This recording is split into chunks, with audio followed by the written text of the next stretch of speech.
Subscribe, like and share ACB. Click the bell icon for more interesting videos.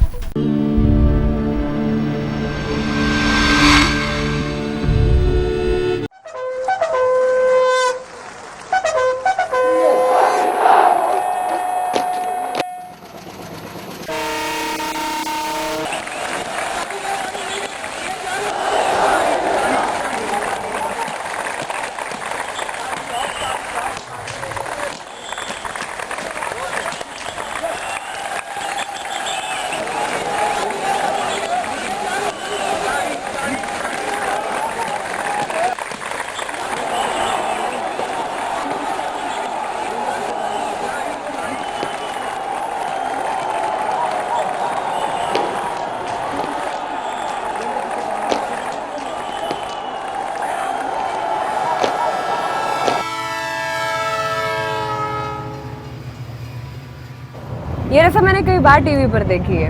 बहुत मरूब करने वाला मंजर होता है। मरूब तो मैं हो रहा हूँ। वो क्यों? एक हिंदुस्तानी लड़की इतनी साफ उर्दू बोलती है, ये देख। ये सवाल आप पहले भी मुझसे कर चुके हैं। मैंने आपको पहले भी बताया था कि कानपुर में मेरी बहुत सी मुसलमान लड़कियों से दोस्ती है और वैसे भी मेरा ताल्लुक मीडिया से है, तो वहाँ डिफरेंट लोगों से मिलना होता है और मैंने उर्दू में मास्टर भी किया है। वैसे मीडिया की किस शोबे से ताल्लुक है आपका? एक न्यूज़ चैनल के लिए फ्रीलांस काम करता हूँ। हिंदुस्तान कैसा लगा आपको?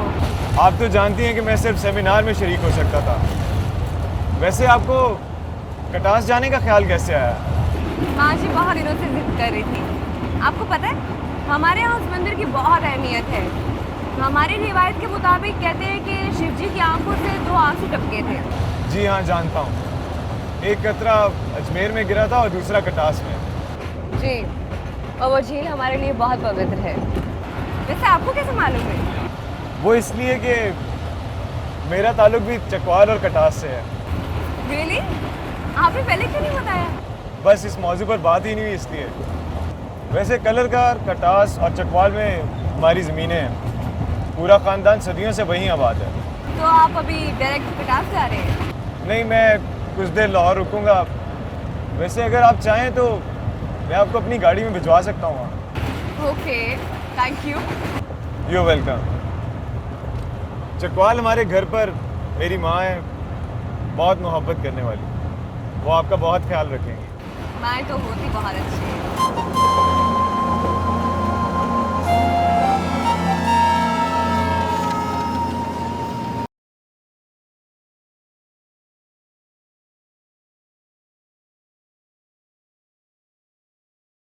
वाले जी सरकार। जा मेरी तरफ से पीर सिराज को कह दे जहांगीर को बांध के रखे, ऊंचा बोलने लगा है। जी सरकार। और हाँ, अपने खेतों के पानी का क्या हुआ? वो रास्ता निकाल लिया सरकार, और अब सारा पानी हमारी तरफ आने लगा है। वाले ये तो तूने बहुत सोना काम किया है। अब निकलेगा पीर सिराज अपने हुजरे से। जी सरकार। जा जा काम कर।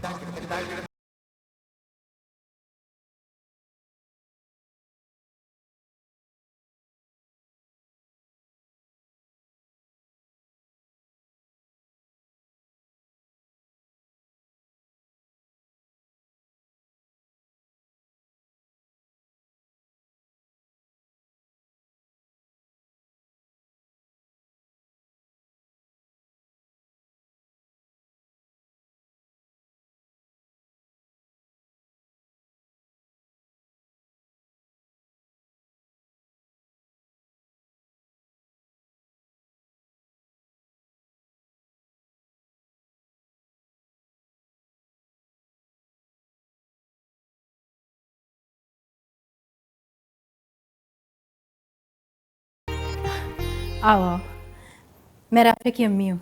नमस्ते। जीती रहो। राफे ने बताया था तुम्हारे बारे में। पूजा नाम है ना तुम्हारा? जी हाँ। अच्छा नाम है। आओ, कटास की यात्रा के लिए आई हो? जी हाँ, राफे से मेरी सेमिनार में मुलाकात हुई थी। समझा देना अपने भाई को, बहुत हाथ पांव निकाल लिए उसने। आज बैलों की दौड़ में अपने बैल भेजे थे उसने। शाह साहब, मेहमान आई हुई। नमस्ते। तुम वही हो ना जिसका जिक्र राफे ने किया था? जी हाँ।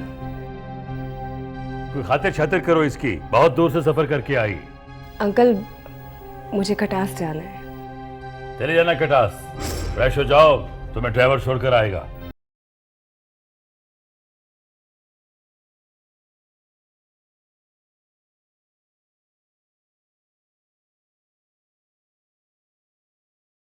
मेरे तो दोनों हाथ खाली हैं। हमें तो दीदार चाहिए सरकार। दुआ करो कि तुम्हें उसका दीदार हासिल हो जाए जो कायनात के जर्रे जर्रे में मौजूद है। हम तो जाए लोग हैं सरकार, हमें तो उस तक पहुंचने के रास्ते मालूम नहीं। रास्ता बहुत आसान है, वजू करके उसके सामने खड़े हो जाओ, उससे ताल्लुक पैदा करो, फिर तुम जो उससे मांगोगे वो तुम्हारी झोली में डाल देगा। हमें को नसीहत करें सरकार।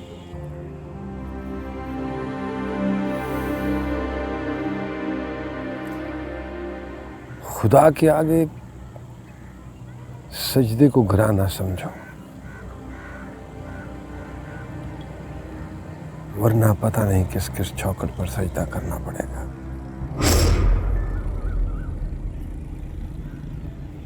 जहांगीर।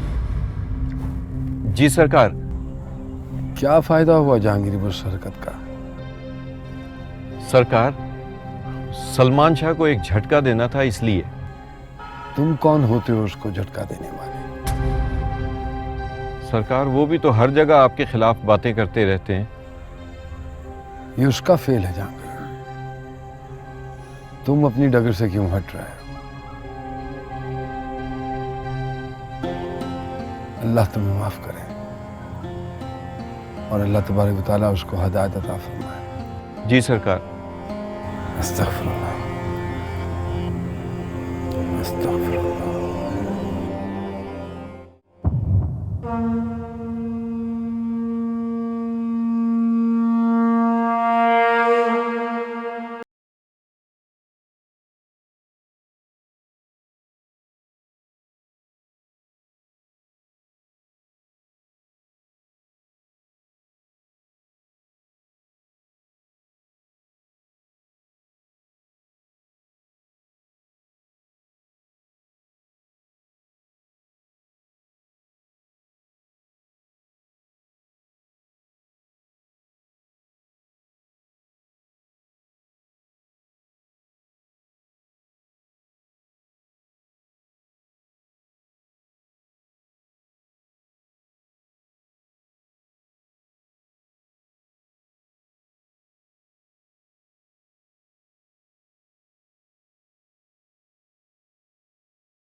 अरे बेटा, क्या बात है, तुम्हें हिंदुस्तान वालों ने कुछ खिलाया पिलाया नहीं?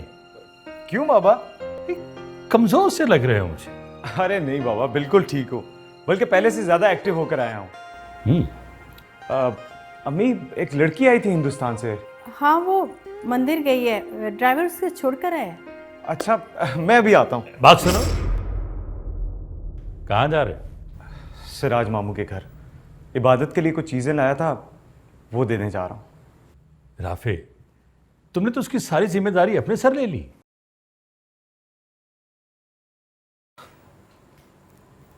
उसके साथ जो कुछ हुआ है बाबा, उसका जिम्मेदार भी तो मैं ही हूं। यही सोच सोच कर इसने अपनी सेहत तबाह कर ली है। कितनी बारी से समझाया कि वो सब एक हादसा था, और हादसे तो होते ही रहते हैं ना। कुछ भी हो अम्मी, मैं अपने जुर्म के एहसास से छुटकारा नहीं हासिल कर सकता।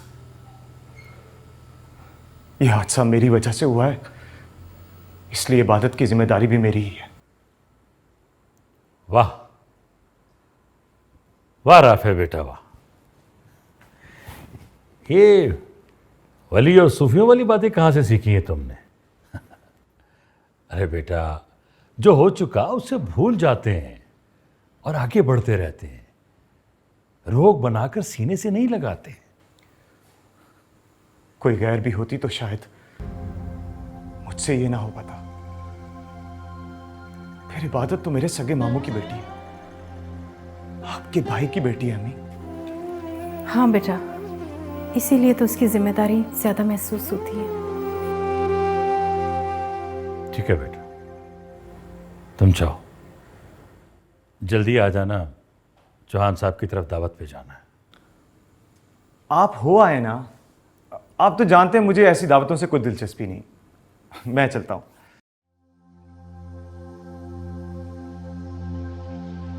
अजीब मिजाज का लड़का है।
नमस्ते।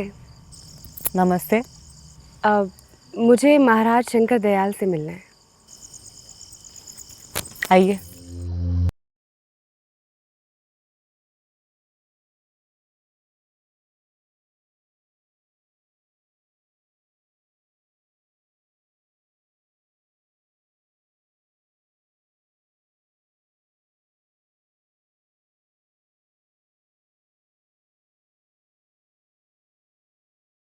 मामा जी, ये आपसे मिलने आई।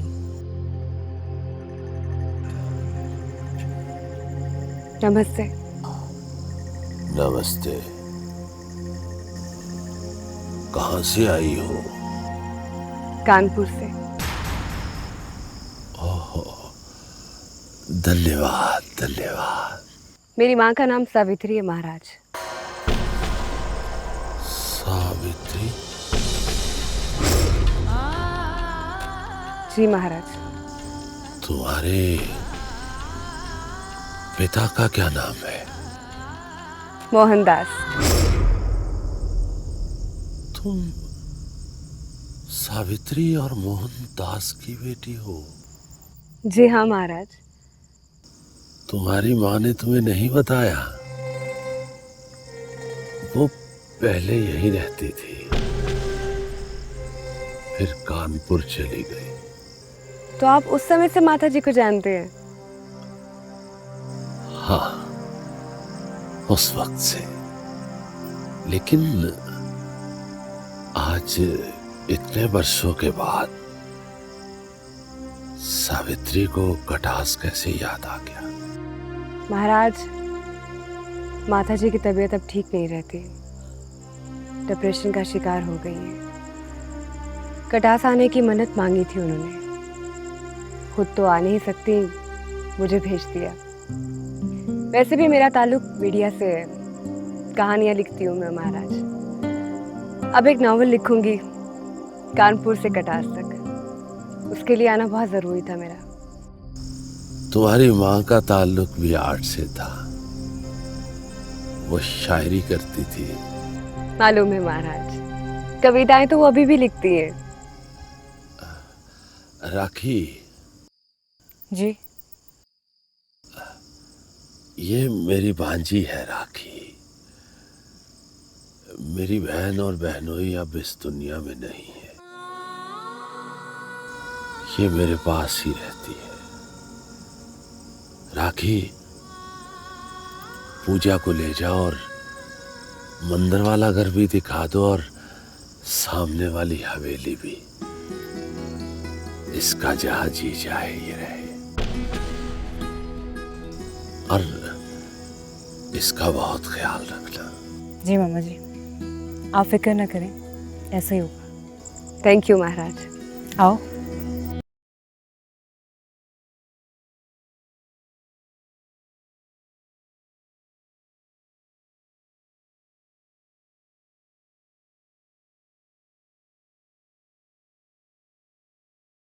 इतने बरसों के बाद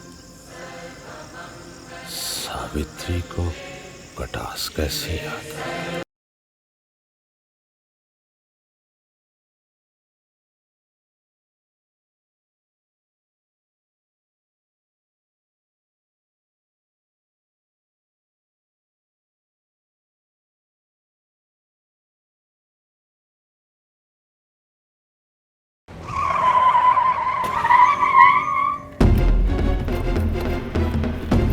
क्या हो गया तुम्हें? अंधी हो तुम? देख के नहीं चल सकती? अभी कुछ हो जाता तो मेरी जिंदगी अजाब हो जाती। माफ कीजिए सरकार, गलती हो गई। जरा सी गलती से जिंदगी बर्बाद हो जाती है। आइंदा देख के चलना, समझी? अच्छा सरकार।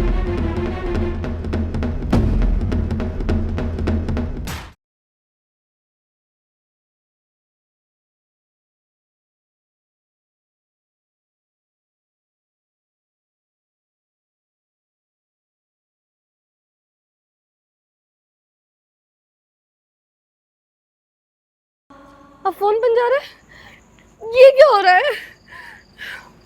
इबादत, दादी देखिए राफे मुझे बहुत परेशान करता है। अरे क्या बात है बेटा? देखिए राफे वापस आ चुका है और अभी तक मेरे पास नहीं आया। आ जाएगा, परेशान क्यों होती हो? नहीं दादी, पता है मुझे कभी कभी राफे की तरफ से बहुत खौफ सा महसूस होने लगता है। पागल हो तुम, उससे खौफ क्यों? उससे नहीं, उसकी तरफ से। जो परिंदा पिंजरे में बंद होता है ना, वो सिर्फ उड़ते हुए परिंदों को देख ही सकता है, उनके साथ शामिल नहीं हो सकता। तुम ऐसा क्यों सोचती हो बेटी? ना कोई परिंदा पिंजरे में है और ना कोई तुम्हें छोड़कर परवास कर रहा है। अब आएगा ना तो अपनी तरफ से भी उसको समझा दीजिएगा। अच्छा बाबा, मैं अपनी तरफ से भी समझा दूंगी और सिराज से भी कहूंगी कि उसे समझाए। अब ठीक, खुश? नहीं? बाबा तो उसे फूलों की तरह रखते हैं, वो क्या खाक समझाएंगे राफे को? बाबा उसको फूलों की तरह रखते हैं और ये दादी अपनी पोती को फूलों की तरह नहीं रखती।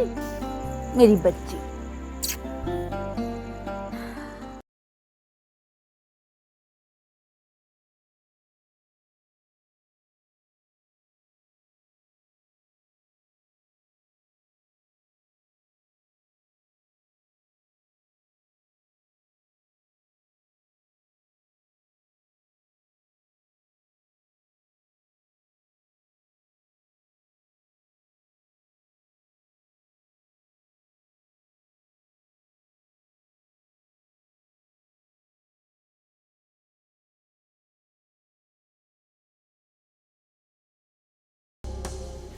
क्या तुम्हारी इबादत में मुखल तो नहीं हुआ?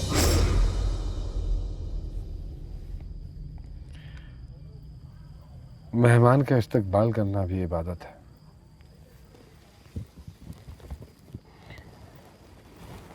मैं तुमसे कुछ कहने आया हूं। कहो, मैं सुन रहा हूँ। तुमने अपने कारिंदों को बहुत ढील दे रखी। छोटी जात के कमीन मेरा कद नापने लगे। अस्तगफुरुल्लाह।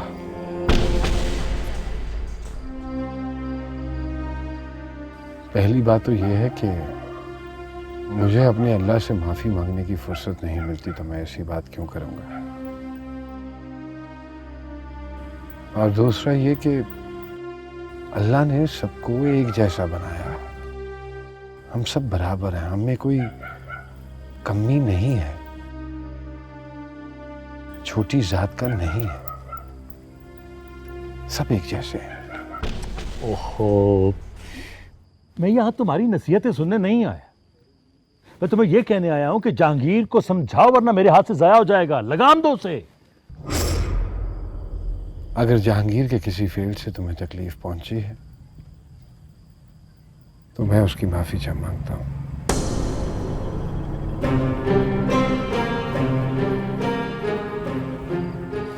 पीर सिराज,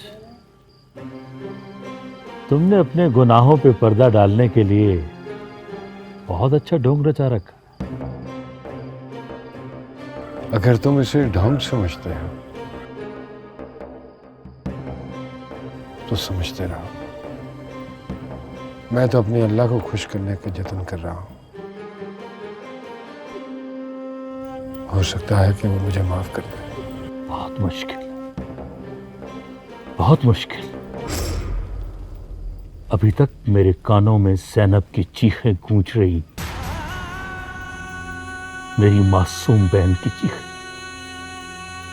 जिसकी जान तुमने ली। तुमने।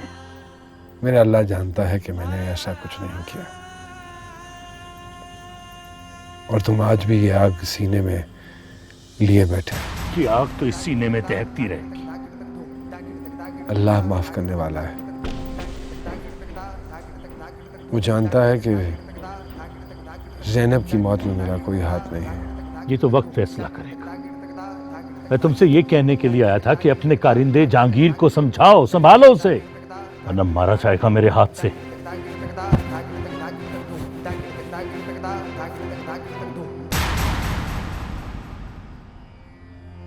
अस्तगफुरुल्लाह।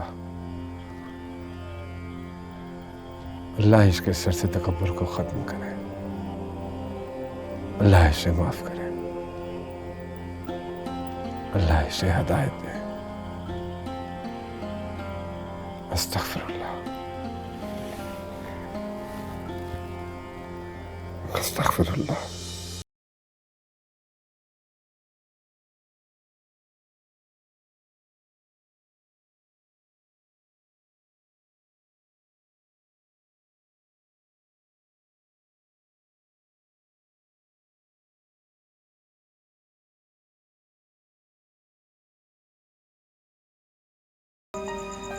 इबादत, चलो चलो यहाँ से। मेरा फोन क्यों काट रहे थे तुम? तुम्हें तंग कर रहा था पागल। क्यों है अब? हाँ, क्या तुम्हें जरा भी एहसास नहीं हुआ? तुम्हें ख्याल नहीं आया कि इबादत जिंदा है या मर गई? ऐसे नहीं कहते इबादत, मैं आज ही तो हिंदुस्तान से आया हूँ।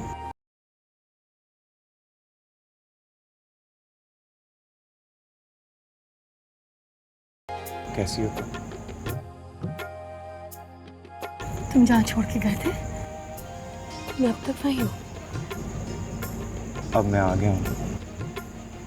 क्या फायदा, फिर चले जाओगे? नहीं इबादत, मैं अब तुम्हें छोड़कर नहीं जाऊंगा। लगता है तुमने अपना बिल्कुल ख्याल नहीं रखा। अरे राफे बेटे। वालेकुम सलाम। तुम कब आए? बस आज ही पहुंचा हूँ हिंदुस्तान से। इस लड़की ने तो शोर मचा रखा था, कब आएगा राफे, कब आएगा राफे। अब देख लो, आ गया ना मेरा बेटा। चैन आ गया तुम्हें? अरे नानी माँ, इसे छोड़कर मैं कहाँ जा सकता हूँ। अच्छा तुम बैठो, मैं तुम्हारे लिए चाय बनवाती हूँ। लेकिन चाय मैं सिर्फ आपके हाथ की पीऊँ। हाँ हाँ, मैं अपने हाथ से बनाऊंगी अपने बेटे के लिए। बैठो, हाँ मैं आती हूँ।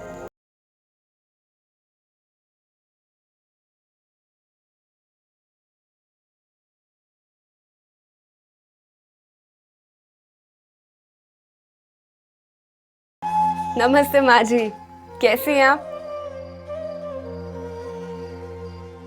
मैं भी ठीक हूँ माँ जी। माँ जी, यहाँ आकर ऐसा लग रहा है जैसे मैं अपने घर से निकल के अपने ही घर में आ गई हूँ। सब कुछ अपना अपना सा लग रहा है। ऐसा क्यों लग रहा है माँ जी? वो हमारे लिए बड़ी पवित्र जगह है पूजा, शायद इसलिए ऐसा लग रहा हो। नहीं माँ जी, ये एहसास इन बातों से अलग है। खैर छोड़िए, आप बताइए, दवाई टाइम पर ले रही है ना? तू मेरी चिंता ना कर, अपना ख्याल रख, दवाएं तो मैं ले रही हूँ। जी माँ जी, नमस्ते।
अरे सावित्री,